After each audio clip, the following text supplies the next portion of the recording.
Gentlemen, what are the four pillars? Tradition, honor, discipline, excellence. I have recently watched Dead Poets Society, a story of a group of prep school boys dealing with questions of identity whilst putting up with high expectations from the world around them. The school has a high success rate of graduates going to Ivy League colleges, and students are expected to succeed following the footsteps of their overshadowing siblings.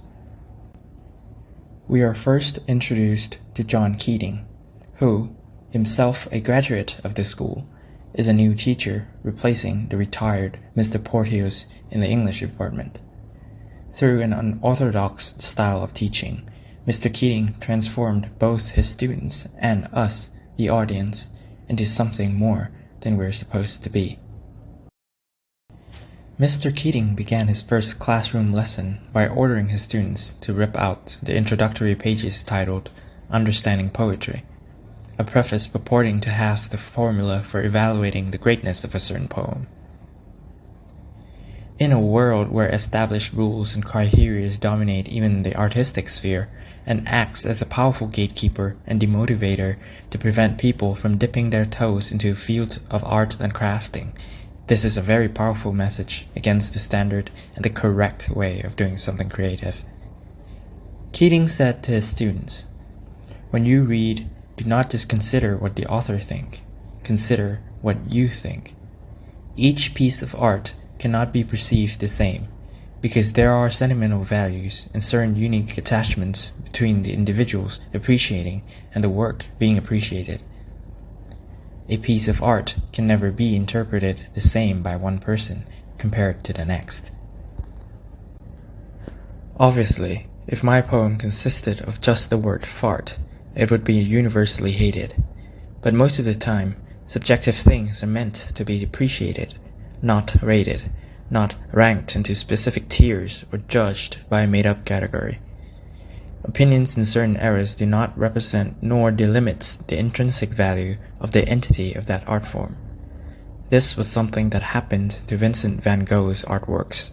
His paintings did not fit the standards of conventional beauty, and he died not knowing how great his work would become. If you grew up in an Asian culture, like me, you may be raised to value the scientific majors more than the arts. On this, Mr. Keating said, "We don't read and write poetry because it's cute. We read and write poetry because we are members of the human race, and the human race is filled with passion. Medicine, law, business, engineering, these are noble pursuits and necessary to sustain life.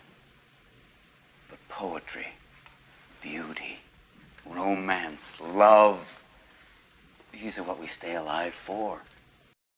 This reminds me of a quote from Afterlife, where the main character, who was grieving the loss of his wife, sat down to talk to a woman who visits her husband's grave every single day. She said, "Science makes us understand how to stay alive longer. Feelings give us the reasons to want to. The objective numbers, calculations, and predictions are all necessary to maintain the world we live in.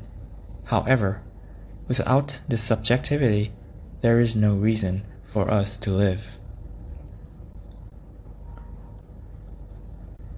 Another key moment in the movie was the demonstration of conformity by Mr. Keating. A group of students would start walking, but Mr. Keating would start to clap.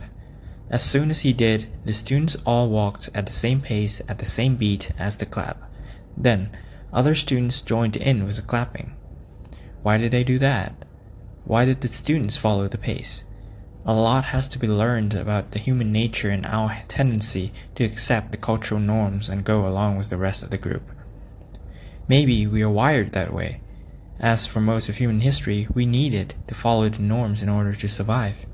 And even now, in some culture, the taller nail still gets hammered down. But things do not need to be that way. In this world full of laid-out paths, this movie is more important now than ever for us to realize the unique individuality within each of us. In his book, Mastery, Robert Greene talks about the various masters who were able to overcome their unique obstacles and rose above the challenge to achieve mastery, even often going against what was mainly believed or allowed at that time. Greene said, "That seed is your uniqueness because A, your DNA has never existed in the history of the universe and never will exist again. Okay, it's impossible. It's so unique. B, your parents are not like any other parents, and they're going to raise you in a way that's different from any other parenting couple in the history. C, you're going to have early experiences that are not like anybody else. That is unique. That is you." In a world where the possible permutations of the genetic code is infinite, there is definitely no limit as to the possible product, the possible outcome of who you can be.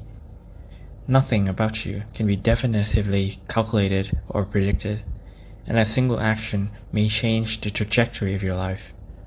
Therefore, there is no one else like you. Even your twin is not the same as you. The responsibility then falls on your shoulders to find out who you really are. There is a saying, you aim at nothing, you hit nothing. Keating said, most men lead lives of quiet desperation. Will you be one of them? Will you live in someone else's definition of the best and ideal path? By following that path, along with everybody else, you'll most definitely end up getting the same results as everybody else, not knowing that all you did was following their destiny. I'm not going to insult your intelligence and critical thinking by telling you that you cannot take this to the furthest extremes. Your right to freedom also must be contained within other people's right to not suffer from the consequences of your actions. Of course there are, and should be, limits to what you can and should do. Just like Mr. Keating said, there is daring, and then there is stupid. And that sucking the marrow out of life does not mean choking on the bone.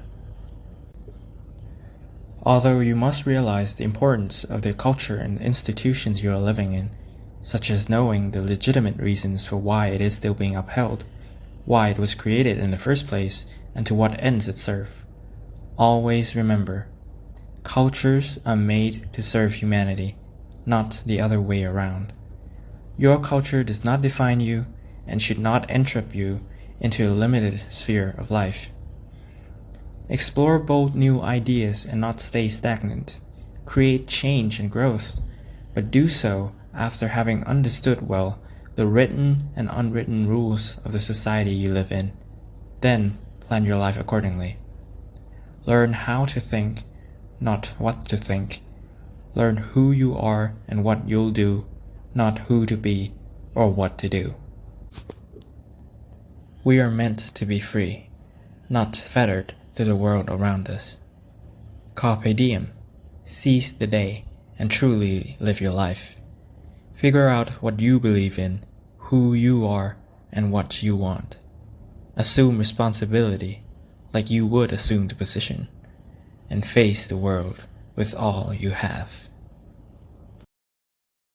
To quote from Whitman, "O me, O life of the questions of these recurring, of the endless trains of the faithless, of cities filled with the foolish, what good amid these, O me, O life? Answer, that you are here, that life exists and identity, that the powerful play goes on and you may contribute a verse. That the powerful play goes on and you may contribute a verse.